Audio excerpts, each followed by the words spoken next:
you'll notice that we have big piles of lumber along the sides here.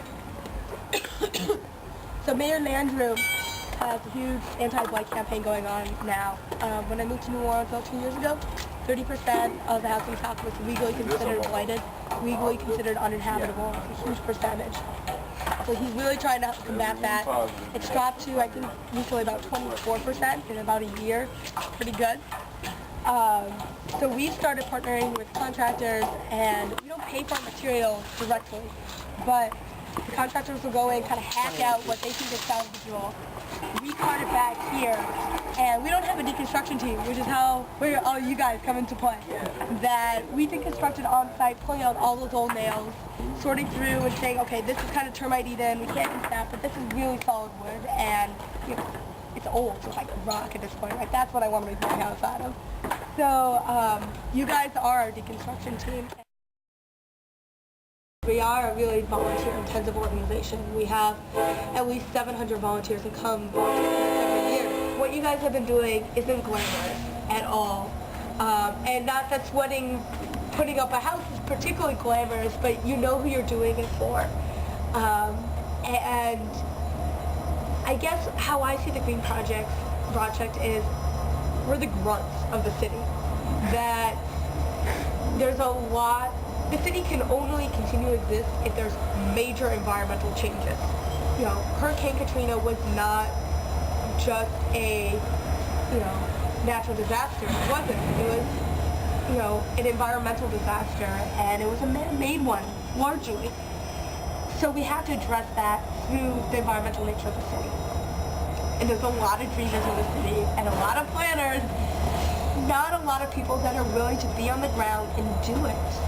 And so that's how the Green Project sees itself.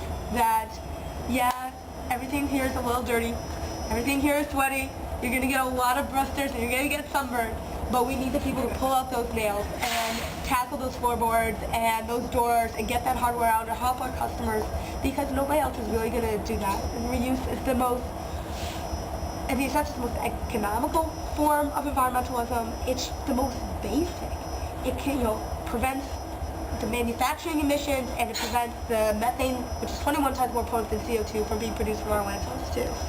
So it's really just this really simple, fundamental form of environmentalism that is just really labor intensive, and it's fundamental to our city as well. So it's not glamorous, it's not sexy, but we need you guys. It's a necessity. There's a lot of things in New Orleans that are required to use a certain style in your house, especially in and around the French Quarter. There are historic standards that have to be met. So it gives people a chance to come and find, antiquated pieces of architecture that at some point in time would have probably been thrown away. So now they can be refurbished and have new life breathed into them and be reused all over again. So they're out for another 120 years until a hurricane comes in.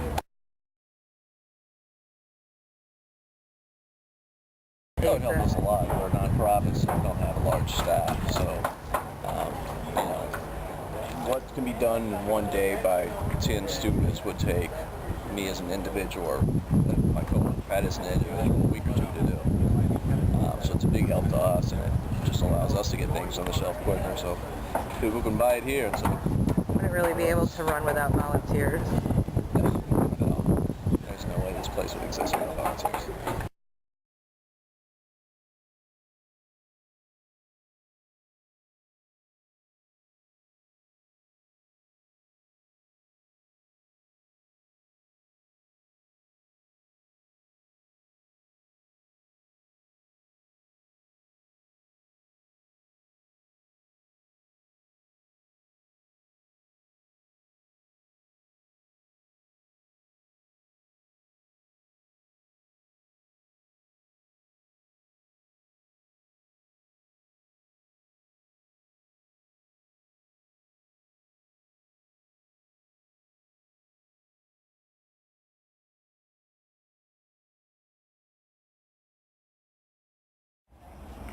I came down here with the AmeriCorps National Civilian Community Corps and CCC and was actually working between Thibodeau and Homa at a different organization, and came to New Orleans because I wanted to see New Orleans, I wanted to visit, and volunteered here at the Creek Project. When I was here, I was doing a lot of denailing like you guys did, back in the tape recycling center, recycling gallon after gallon, and had a fantastic time. And moved down here, a little bit of a leap of faith, and so I've been here ever since for 2 years now.